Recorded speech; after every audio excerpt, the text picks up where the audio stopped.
Graça e paz, irmãos. Bom dia a todos. Que bom que o frio não te impediu de estar aqui. Mas está frio, né? Você abrir a janela, o solzinho de manhã, você falou, nossa, o dia começou, o sol tá... Mas o sol tá enganando, tá frio do mesmo jeito. Vamos orar rapidamente antes da gente começar. Pai, obrigado pela Tua palavra, Senhor, pela Tua revelação, Senhor. Nós somos gratos por ter essa oportunidade, termos ela em nossas mãos para aprender ao meio que o Senhor usa para converter corações, para nos ensinar, para nos colocar na direção correta. Nós cremos no Espírito Santo de Deus. E nós cremos que Ele atua em nós, nos transformando, nos conformando com esta palavra e com a maneira que o Senhor quer que nós vivamos. Então, que meu pedido, Pai, é que o Teu Espírito fale aos nossos corações, nos corrija, nos ensine e nos coloque na direção certa. Para a glória do Teu nome nós oramos. Amém. Irmãos, na minha pequena experiência na área da pregação, e eu digo pequena porque eu estava olhando minhas anotações, essa é a 20ª vez que eu estou aqui, então essa é a pregação de número 20. Aí você pode falar, né, pequena, para quem pregou 2 vezes ou 3 vezes, pode falar assim, não, 20 vezes já é bastante. Mas pequeno ou grande é muito relativo, depende do que você compara e com quem você compara.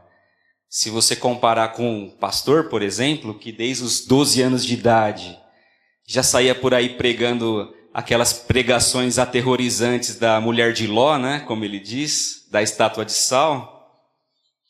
Então, se comparar com essa experiência, ela é uma pequena experiência ainda, né? Quem faz isso desde a adolescência. Mas nessa pequena experiência na área da pregação, eu aprendi algo muito valioso que eu levo para a minha vida. Que inclusive o próprio pastor, nas nossas conversas, na nossa orientação, naquilo que a gente conversa, nas reuniões que nós fazemos, a gente já conversa muito sobre isso e também bons pastores que seguem esse caminho. E a orientação, quando a gente está aqui, é a seguinte: pregue a palavra, pregue o Evangelho e pregue Cristo. Meu compromisso quando eu subo aqui é exatamente esse. Então, se eu preparo o sermão, a pregação na semana, como é que eu confiro se ela está pronta para ser pregada? Tem palavra? Tem Evangelho? Tem Cristo? Essa dá segurança que o sermão está pronto para ser pregado. Independente de qual texto for da Bíblia. Nós já tivemos aqui pregações do Antigo Testamento, que a gente pregava. Pregamos Eclesiastes, pregamos em Êxodo os 10 mandamentos. Mas a orientação sempre é a mesma, apontar para Cristo. Apontar a nossa posição decaída, a necessidade de redenção. Pregar a palavra, o que implica isso? Esmiuçar o texto bíblico, qual é o seu contexto e qual é a aplicação para nós. Pregar o Evangelho, mostrar a posição decaída do homem e fazer o convite ao arrependimento para que haja conversão. Aí você pode falar, mas você não faz apelo no final da pregação. A pregação é o apelo. A pregação é um chamado ao arrependimento. Se eu não fiz apelo na pregação, a pregação está incompleta. O apelo ele está em chamar as pessoas ao arrependimento se a palavra está centrada no Evangelho. E centralizar a Cristo, independentemente do texto que nós pregamos. Eu estou falando isso porque não fazer isso em Colossenses seria um erro não vou dizer Deus é misericordioso, vamos chamar de um erro muito grande, não pregar a palavra, não pregar o evangelho e não pregar a Cristo nessa epístola aos Colossenses. Porque é exatamente disso que se trata. Essa é a 6ª pregação nesse livro. Se você foi ao mercado ou foi à feira, encontrou alguém conhecido, vocês começam a conversar, como é que está a família? Como é que está o trabalho? E lá na igreja, como é que está? Lá na igreja está legal, a gente está nos cultos de domingo, numa série sobre Colossenses. Aí a pessoa vira e fala para você, poxa, que legal, o que fala a carta aos Colossenses?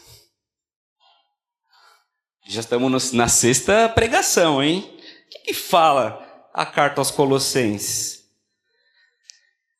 Ela fala principalmente, você pode responder assim, ela fala principalmente de Cristo, a sua pessoa, quem Ele é e o que Ele fez, a sua obra. É disso que a carta de Colossenses fala, da pessoa de Cristo e da sua obra. Você pode falar para ela, apesar de pequena, a carta de Colossenses, não há nenhuma outra que fala tanto e centraliza tanto Cristo e a sua obra no Novo Testamento. E essa carta ela foi motivada por conta de heresias que estavam ameaçando a igreja de Colossos. E nós vamos ver que essas heresias consistiam em práticas legalistas, promessas místicas, rituais. Os falsos mestres defendiam revelações exclusivas. Então você pode responder que Colossenses também quer alertar os cristãos sobre as heresias e reafirmar a suficiência de Cristo sobre todas as coisas. Então, no sermão de hoje, de forma bem objetiva, nós vamos tratar dessas heresias que estavam ameaçando a igreja de Colossos e qual foi o antídoto dado por Paulo ali, as recomendações de Paulo para a igreja. O texto de hoje, Colossenses, chegamos no capítulo 2, dos versos 6 do verso 6 ao verso número 15.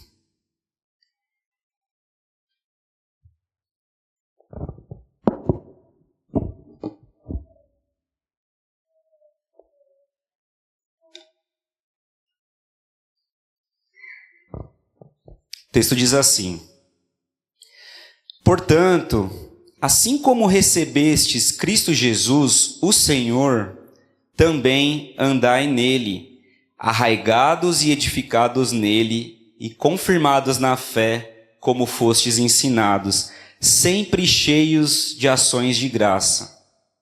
Tende cuidado para que ninguém vos tome por presa, por meio de filosofias e sutilezas vazias, segundo a tradição dos homens, conforme os espíritos elementares do mundo e não de acordo com Cristo, pois nele habita corporalmente toda a plenitude da divindade, e nele, a cabeça de todo principado e poder, tendes a vossa plenitude.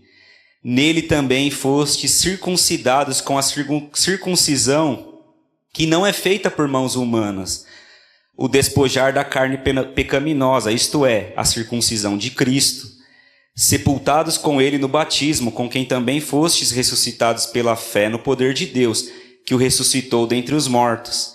E a vós, quando ainda estáveis mortos nos vossos pecados e na incircuncisão da vossa carne, Deus vos deu vida juntamente com ele, perdoando todos os nossos pecados e apagando a escrita de dívida que nos era contrária e constava contra nós em seus mandamentos, removeu-a do nosso meio, cravando-a na cruz, e tendo despojado os principados e poderes, os expôs em público, e na mesma cruz triunfou sobre eles. Amém. Irmãos, até agora, nós já vimos as saudações que Paulo fez aos irmãos de Colossos, as orações de Paulo para que os crentes entendesse a vontade de Deus. Aquela pregação, ou podemos chamar de hino, que tratava da supremacia de Cristo sobre todas as coisas. No sermão passado, os sentimentos de Paulo ao proclamar Cristo em seu ministério, a alegria que ele tinha, independente do sofrimento. Então a gente já começou a aprender algumas coisas como a gente combate uma heresia. A gente combate heresia com oração. Paulo constantemente orava, a gente viu isso já. A gente combate heresia expondo a verdade, e ele dedicou no capítulo 1 toda aquela exposição da supremacia de Cristo. Ele é antes de tudo, nele há plenitude. Então, expondo a verdade. E terceiro, fazendo a própria apologética, ou seja, a defesa da fé. Então você ora, você fala a verdade e você também defende a fé, argumentando em relação a essas heresias. Então, no texto de hoje, Paulo já começa a tratar de algumas respostas a essas heresias que estavam afetando e ameaçando a igreja de Colossos. Já foi dado muito contexto aqui, e eu vou aproveitar disso para não me estender em relação a contexto histórico, quem escreveu, então a gente vai avançar nisso, mas é preciso relembrar que Colossos era um local onde havia um sincretismo religioso muito grande. Isso foi falado aqui já. Havia mistura de religiões místicas, religiões de mistério, havia influência de filosofias gregas, havia também aspectos judaicos no modo de viver das pessoas, inclusive também tinha elementos cristãos, porque nessas heresias eles misturavam aí, falavam de Cristo, falava de salvação, falava de Deus.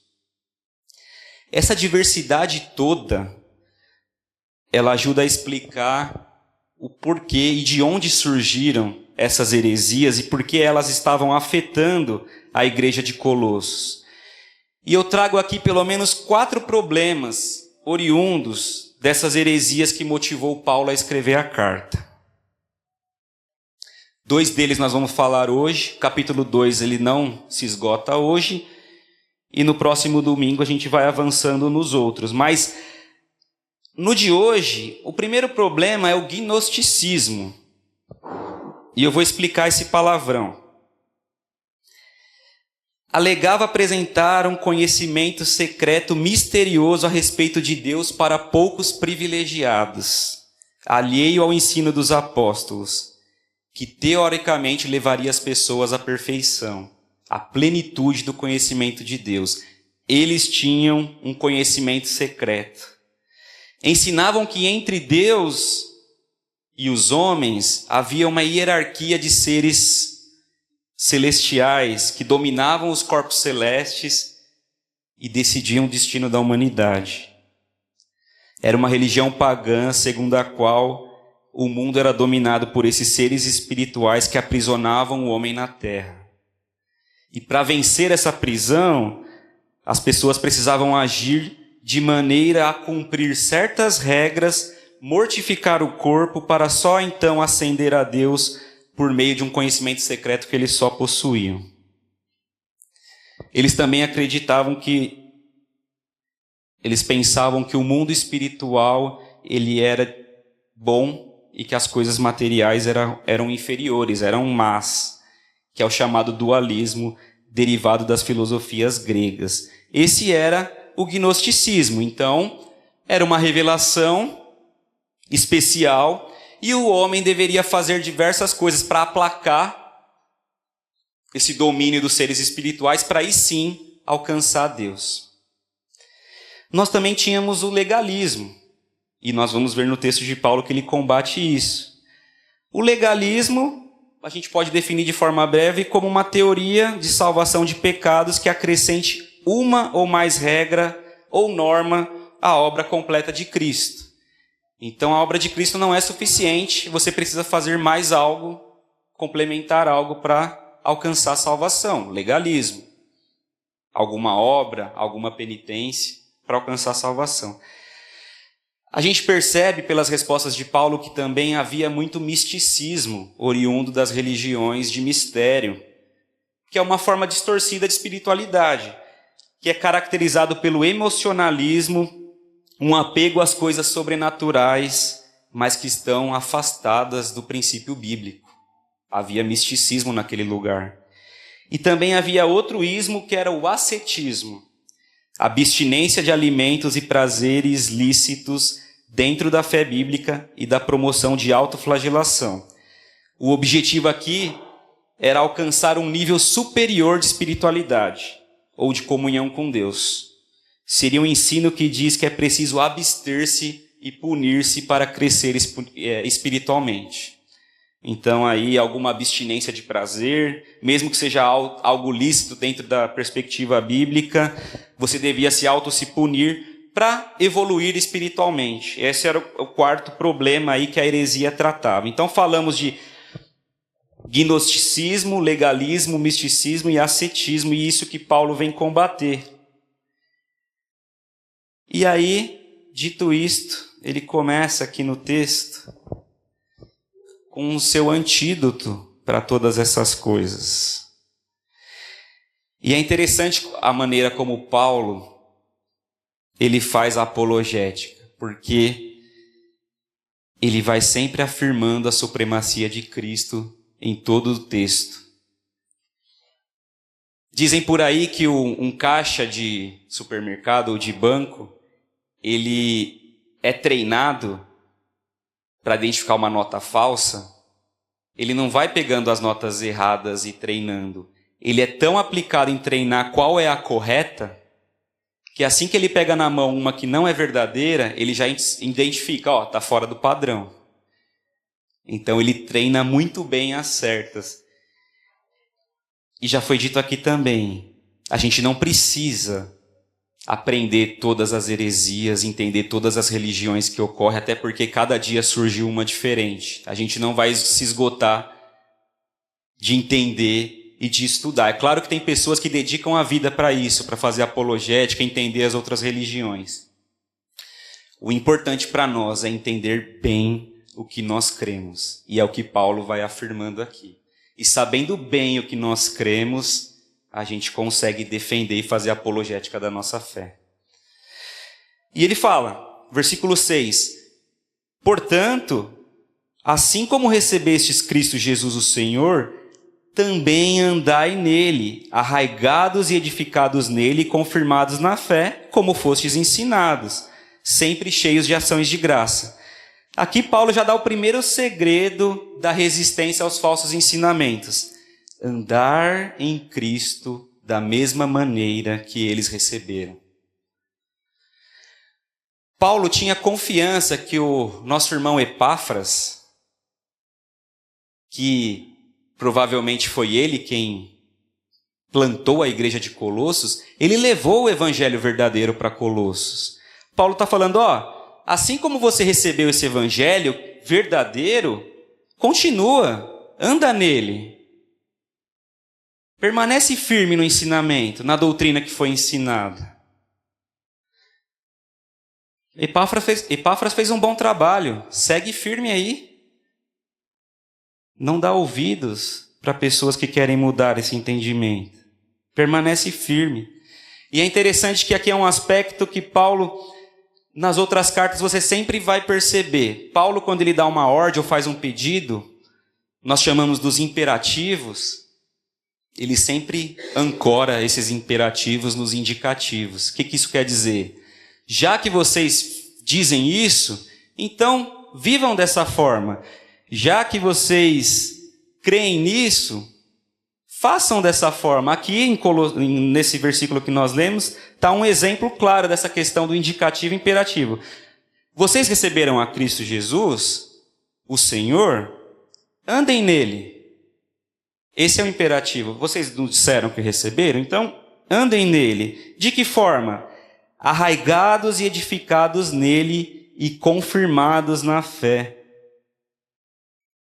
Aqui Paulo faz uso de duas figuras, né? O arraigados vem da agricultura.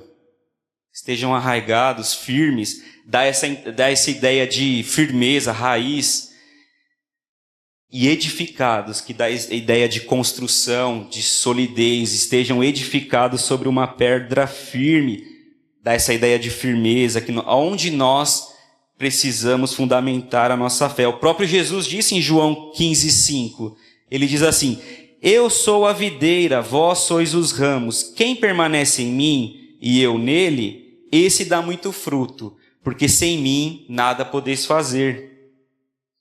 Em Pedro 2:5, 1 Pedro 2:5, vós também, como pedras vivas, sois edificados como casa espiritual, para ser de sacerdócio santo, a fim de oferecer sacrifícios espirituais aceitáveis a Deus por meio de Jesus Cristo. Nós somos edificados sobre a pedra angular que é Jesus. Paulo está dizendo assim, aprofunde nele suas raízes, sobre ele edifiquem a sua vida. Precisamos permanecer firmes em Cristo, para não sermos levados e enganados por heresias. E o texto também diz, confirmados na fé. Confirmados na fé. Não basta começar, tem que confirmar. Tem que terminar bem. Não sei se vocês viram, estava assistindo a Olimpíada essa semana, vocês viram a prova de canoagem? Foi interessante, né? Que a prova de canoagem era 1.000 metros. Só que eu não tinha reparado que era 1.000 metros. E aí começou a prova, e no meio da prova, de tempos em tempos, vai tendo uma marcação. Acho que a cada 250 metros ou 500 metros, não sei, tem uma marcação assim. E eu estava assistindo a TV. E o brasileiro começou muito mal. Aí quando ele passou nos 500 metros, eu acho que ele estava em sexto, sétimo, assim. Aí eu já virei e falei, nossa, falaram que ele ia ganhar medalha de ouro, está em sexto, sétimo. Aí eu virei assim, no que eu voltei, o narrador começou a aumentar a voz, eu falei, ué, não acabou? Não, ele estava ainda indo para os 1.000 metros. E ele começou a fazer uma recuperação, e foi passando quinto, quarto, terceiro, chegou em segundo.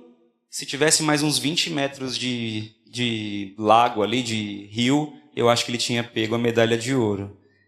Então, ele terminou bem. Não basta começar bem, tem que terminar bem. E para nós que somos cristãos, a nossa segurança que nós vamos terminar bem está na palavra de Deus. Porque se nós estamos cansados, sobrecarregados, Ele nos coloca no ombro da graça e é Ele quem vai nos levar até o final.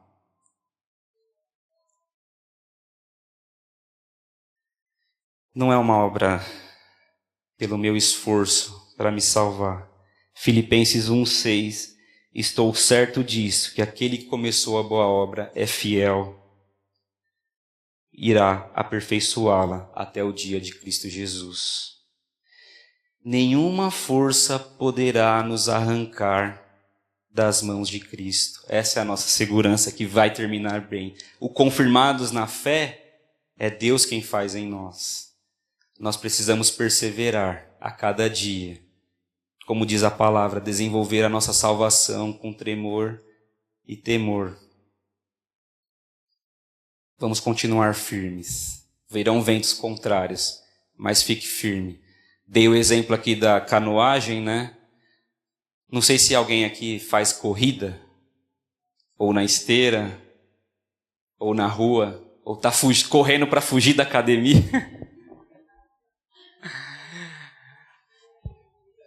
Se você corre, você vai entender isso.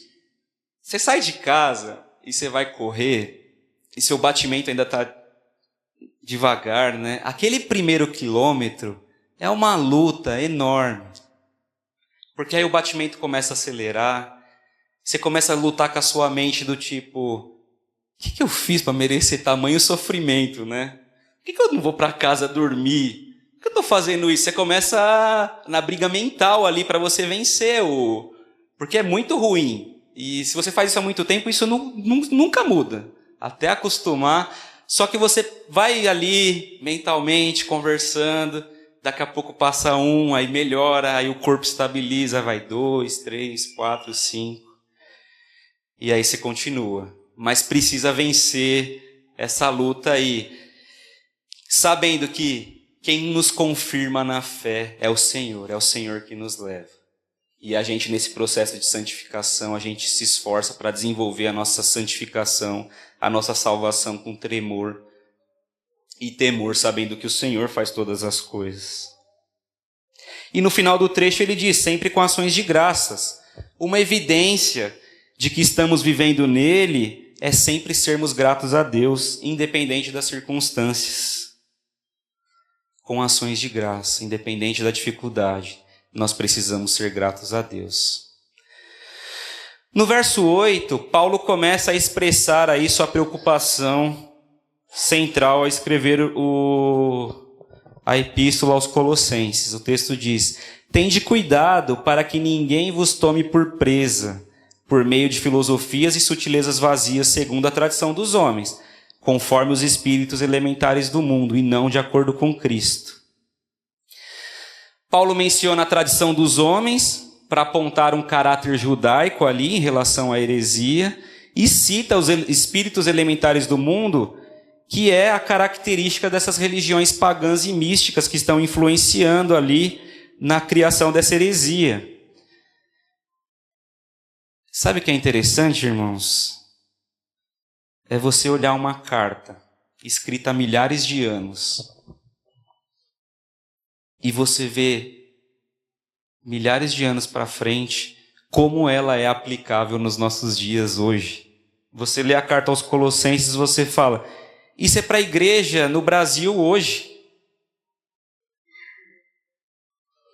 Porque vamos sair um pouquinho lá de Colossos e vamos vir para o Brasil agora. O Brasil tem uma formação em que tem crenças indígenas, religiões de matriz africana. Quem nos colonizou também trouxe a religião. Aí você tem a influência dos protestantes, dos católicos. E junta tudo isso e é o ambiente que nós vivemos. E é um sincretismo religioso muito grande, que causa muita confusão. Só que olhem que interessante, até algumas décadas atrás, os cristãos, eles estavam acostumados a já refutar heresias do tipo, os mormons, o adventista, os testemunhas de Jeová, não, em pontos centrais aí da fé, eles não... A gente tem que tratar como heresia, porque está claro que na teologia, na religião deles, eles acreditam nisso, e nós como cristãos, que temos a Bíblia como regra de fé e prática, não acreditamos. Então, heresia. Só que também Paulo ele usa o termo sutilezas vazias. Sutil, coisas sutis. Então, quer dizer, tem heresia que é como um elefante numa sala de cristais, né? Você bate o olho assim, não, isso aí está errado, olha isso, que absurdo. Mas tem coisa que é sutil. Tem cara de igreja, canta como igreja, usa a Bíblia que o cristão usa, só que não centraliza Cristo. E a gente tem que estar... Eu te convido a estudar a carta de Colossenses para que o seu sensor de identificação de heresia, depois você mede aí como é que se está calibrado ou não o seu sensor de identificar heresia. Que você afine e calibre ele mais, não só para aquelas que são grosseiras. Você fala, não, isso é um absurdo. Mas para as coisas que são sutis, irmãos. Havia misticismo lá. Eu pergunto aos irmãos, há misticismo hoje nas igrejas? Um foco em coisas sobrenaturais em nome de uma pretensa espiritualidade maior? Eu pergunto aos irmãos, há pessoas que se sentem com um nível de espiritualidade maior, alcançando algo para ter o favor de Deus mais do que os próprios membros ou os irmãos da igreja? igrejas neopentecostais. É triste dizer isso, mas a centralidade em Cristo está passando longe e simplesmente o centro do culto é adquirir posses, bens materiais, curas para essa vida. E nós precisamos dizer, se não está centralizando Cristo, é uma heresia para ser combatido. Ah, mas isso não é politicamente correto, a gente tem comunhão. Irmãos, não podemos negociar a verdade em nome de uma pretensa comunhão. A centralidade do Evangelho é Cristo e a suficiência dele. Se não são nesses termos, a comunhão já está prejudicada daí. Não se negocia a verdade por conta de um politicamente correto ou para preservar uma pretensa comunhão. Nós precisamos dizer como Paulo, se está adicionando algo, se está tirando Jesus do centro, a gente precisa combater. Com o quê? Com oração, com exposição da palavra e com a defesa da fé.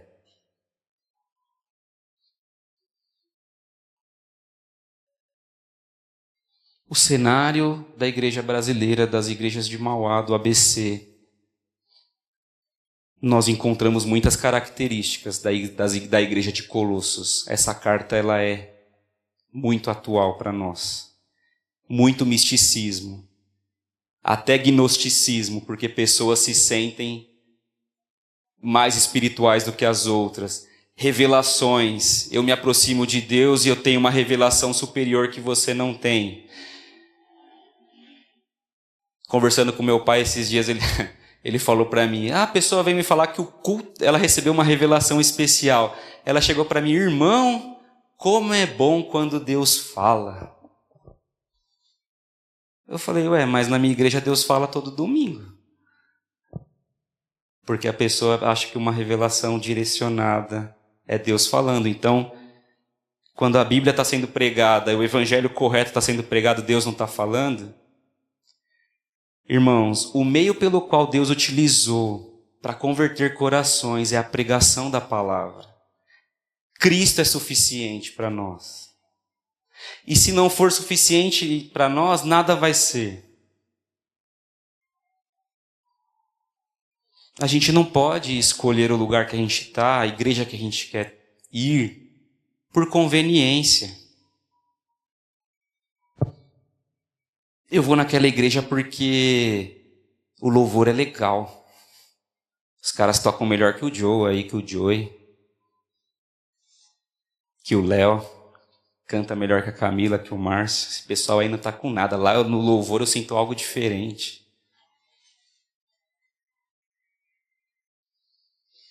Eu vou para a igreja, escolhi aquela igreja porque o espaço das crianças dá toda a estrutura que meus filhos precisam. Não é esse o sinal.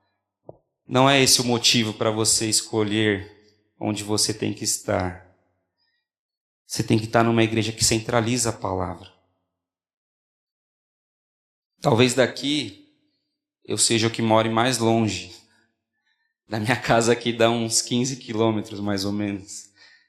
E quando a igreja começou, ainda tinha mais uns 3 ou 4 quilômetros para frente ali, né? Então devia ser uns 18, vai. Por que eu faço isso? Uma vez... passamos o final de semana sem carro.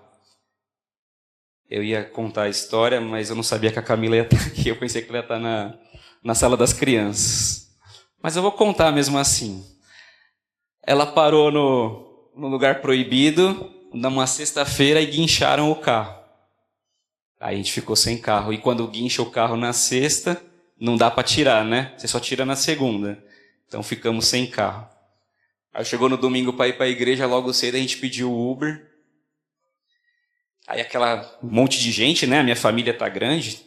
Entra a galera inteira no Uber, fazendo aquele barulho todo. Aí o Lucas, daquele jeito e tudo. Aí o Uber falou assim, nossa, que animação!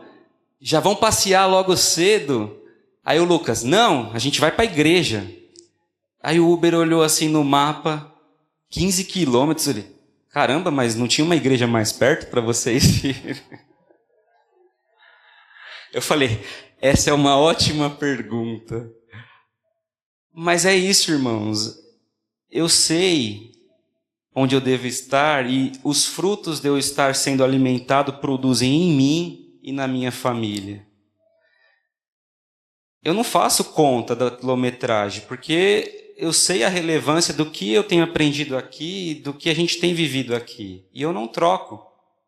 Se fosse por conveniência, tem uma igreja a 2 ruas da minha casa que eu conheço e fez uma igreja nova lá, linda. Não é sobre isso. Não é sobre ser perto de casa ou não. É sobre ser alimentado e estar num lugar que centraliza a palavra de Deus.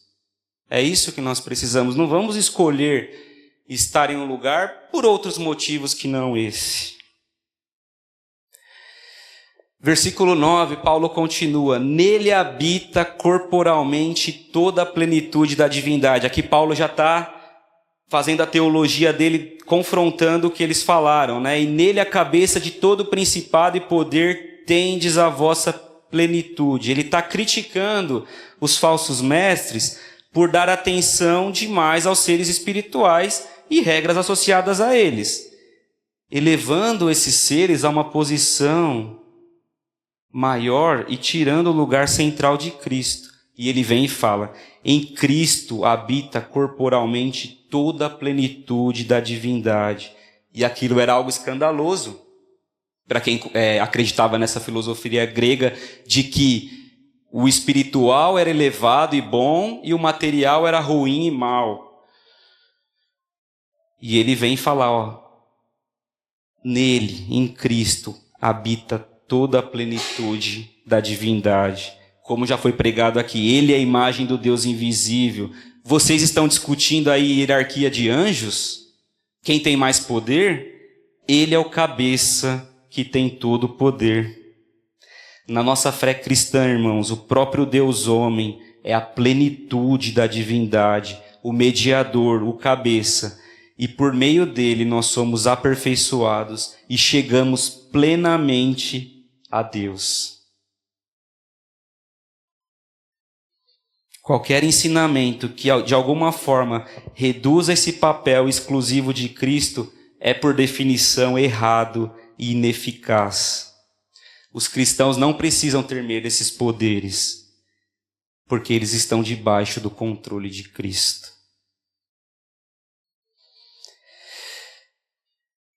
No 11 ele diz, nele também fostes circuncidados, com a circuncisão que não é feita por mãos humanas, o despojar da carne pecaminosa, isto é, a circuncisão de Cristo.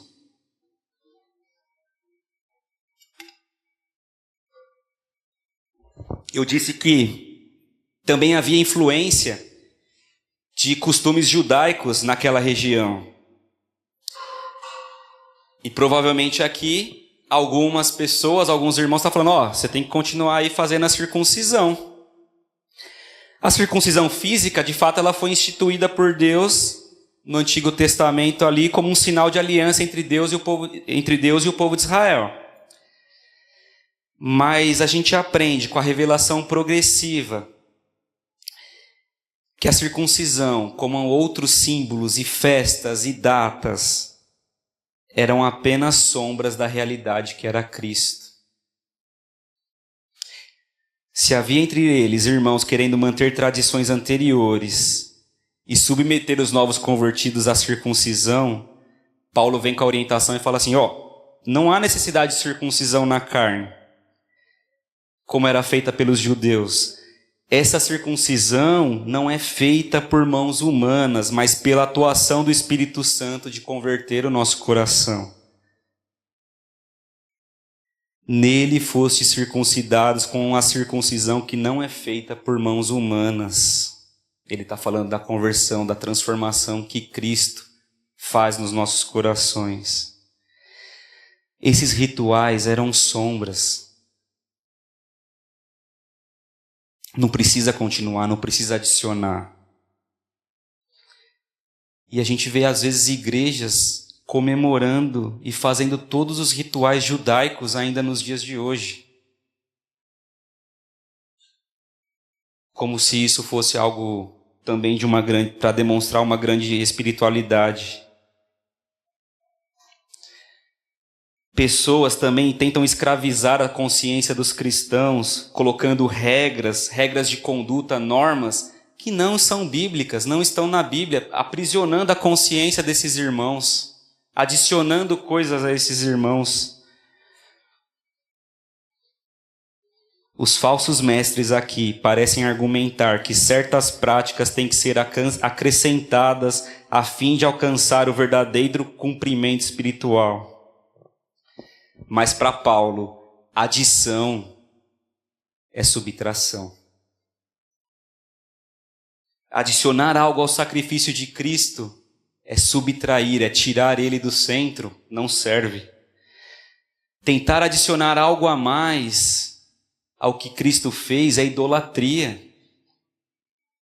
Você está tirando Cristo do centro e colocando outra coisa, não dando a glória devida, reconhecendo o que ele fez por nós. Parece que às vezes a gente não entende a liberdade que a gente recebeu em Cristo. Ou se a gente não entende, talvez a gente acha que é bom demais para ser verdade, que a gente precisa adicionar mais alguma coisa. Não, não é possível que é uma liberdade assim. Eu fui liberto e ele pagou todo o preço. Eu preciso adicionar algo a mais. Parece que a gente não consegue conviver com isso. Na frente da minha casa, quase na frente da minha casa, inaugurou um mercado, que é aquele mercado que não tem caixa humano, né?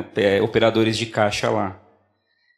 E você vai comprar, você entra, aí você pega o que você quer, você paga lá no totem lá que tem, no aparelho e vai embora, né? Ficam funcionários andando, tem na padaria, no Hortifruti. Esses dias eu até cheguei lá, não tinha nem um cara que pesa a balança. Eu peguei o alho, olhei a tabela lá, digitei na balança, pesei, imprimi o negócio, paguei. Falei, será que era assim mesmo? Até pesar no Hortifruti eu tenho que fazer, tá? Você fica com aquele sentimento de assim, é uma liberdade que você fala... peraí, eu mostro a notinha para quem? Dá vontade de chamar o cara e falar, eu paguei, viu? Eu paguei isso daqui. Chama alguém aí, confere minha nota, não vai ter ninguém na porta. Não. Você vai lá, você pega e você sai. Pior que lá, eu ainda estou pagando, né? Eu passei o cartão. No Evangelho, nem o preço a gente pagou, a gente recebeu de Cristo. E parece que a gente se perde nessa liberdade. E as pessoas tentam adicionar coisas à tamanha graça que nós recebemos. Paulo está dizendo, não se aprisione, não se encante com isso, não se perda no meio dessas heresias. O que Cristo fez por nós é suficiente. Sepultado com ele no batismo, com quem também fostes ressuscitados pela fé no poder de Deus que o ressuscitou dentre os mortos. Assim como as pessoas, de alguma forma, foram incluídas em Adão quando ele pecou, também todos os cristãos estavam em Cristo quando ele morreu, foi sepultado e ressuscitou para a nova vida. Nós fomos representados por Adão, mas como cristãos em Cristo, nós nos identificamos também na morte, na ressurreição. E como o Márcio disse também, nós seremos glorificados no final. Sepultados com ele no batismo. O batismo é um símbolo externo do que Cristo fez em nós, na conversão que ocorreu no nosso coração. O símbolo externo é importante, mas a conversão ocorre na transformação que o Espírito Santo faz no nosso coração. Sexta-feira eu fui na escola da Elo, que teve uma apresentação dos Dias dos Pais, só para exemplificar essa questão de símbolo. E teve uma oficina lá com os pais de fazer uma atividade junto e tal. Daí a gente fez lá a florzinha, colocou argila, pregou os negócios, sou péssimo nisso, mas você está ali como pai, né? Você vai fazendo. E aí, chegou na hora da gente sair, a professora falou, não, vai ficar aqui na sala, porque os alunos, quando verem a flor, vão lembrar dos pais. Aí a Lolo pegou para levar, eu falei, não, deixa aí, porque a professora falou que é para você deixar ali em cima, para que você lembre do papai quando você estiver na escola. Ela virou e falou para mim, eu já lembro de você aqui todos os dias. Falei, menina, você fala pouco, mas você fala bem, hein? Me quebrou. Mas o que importa, você tem símbolos externos, mas a gente sabe a transformação que ocorre no nosso coração.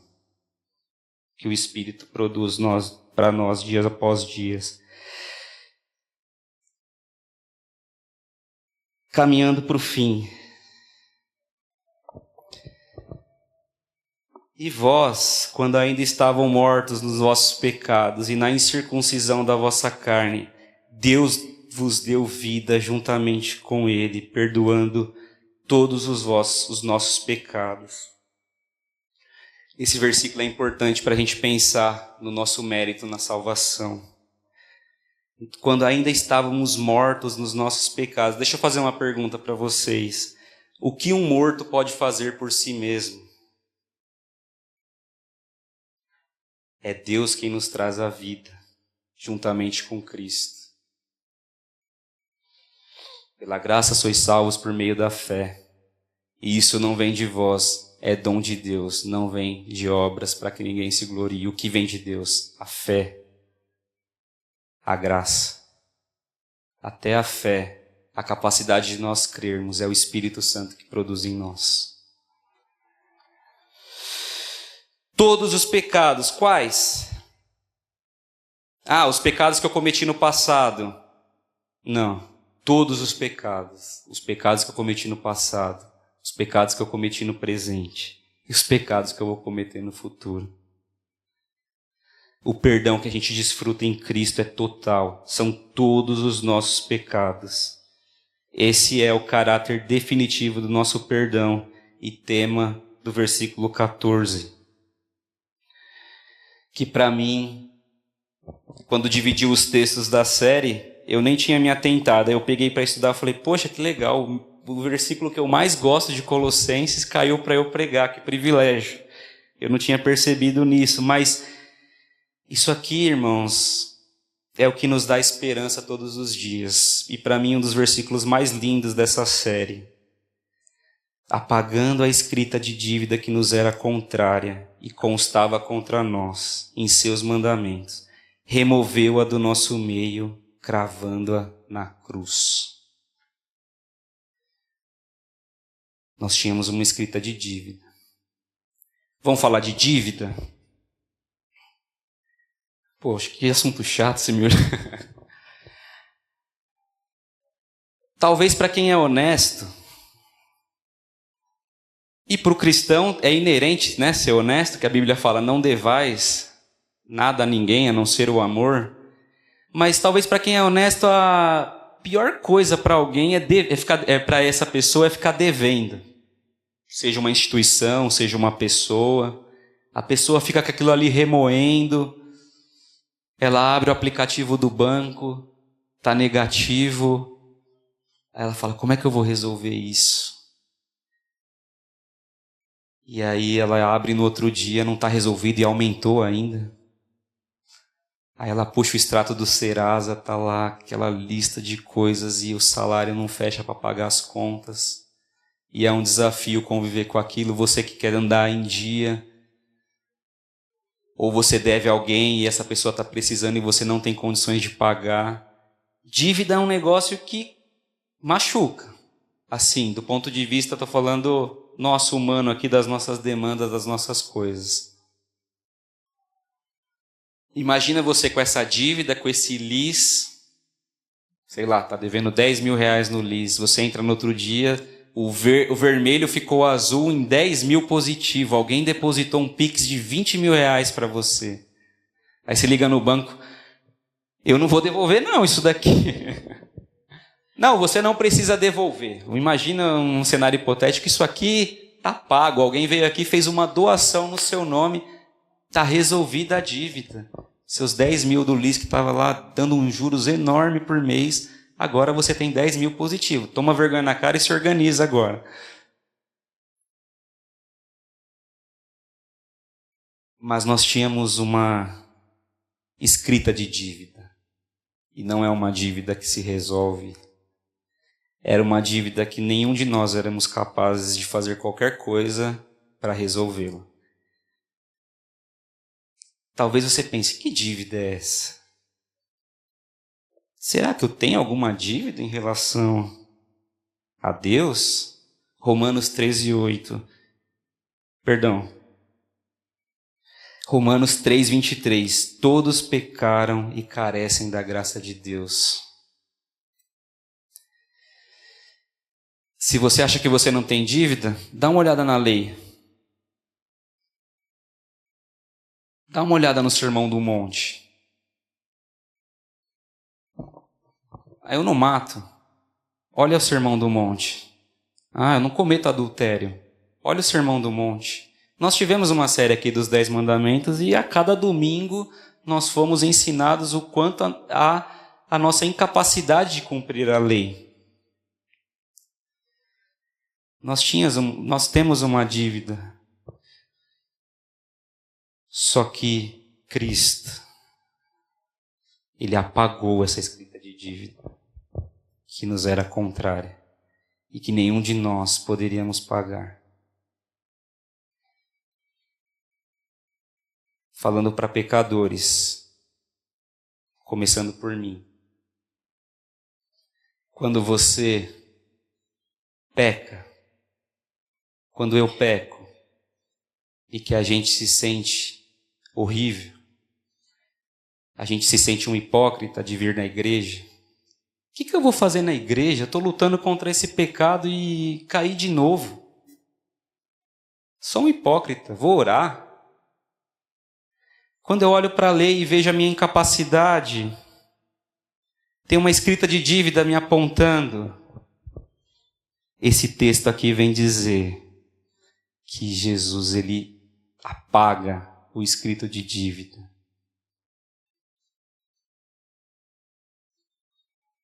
E Ele põe o recibo de pagamento na cruz, o seu próprio corpo, o seu sangue.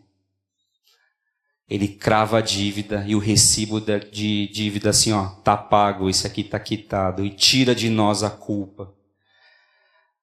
Nós pecamos, nós nos arrependemos, buscamos a direção correta e clamamos ao Espírito de Deus para que continue nesse processo de santificação. Mas esse texto diz que há perdão para nós. Essa dívida são os pecados que nós já cometemos hoje e que ainda vamos cometer. O perdão é total.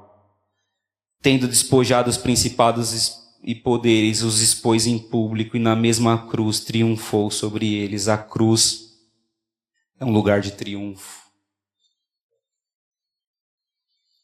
Não precisamos temer seres malignos, anjos malignos, porque já foi pregado aqui.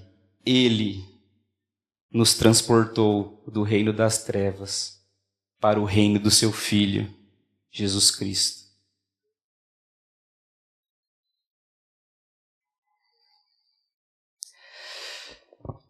No sermão de hoje nós vimos que tudo que os seres humanos podem conhecer ou experimentar de Deus é encontrado em Cristo Jesus.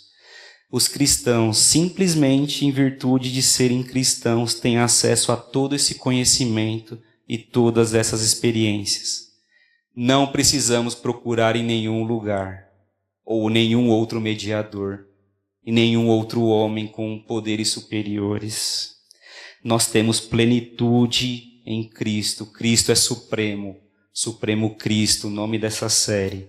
Essa plenitude inclui vitória sobre o pecado, uma nova vida, perdão pleno e final, proteção do poder dos anjos malignos.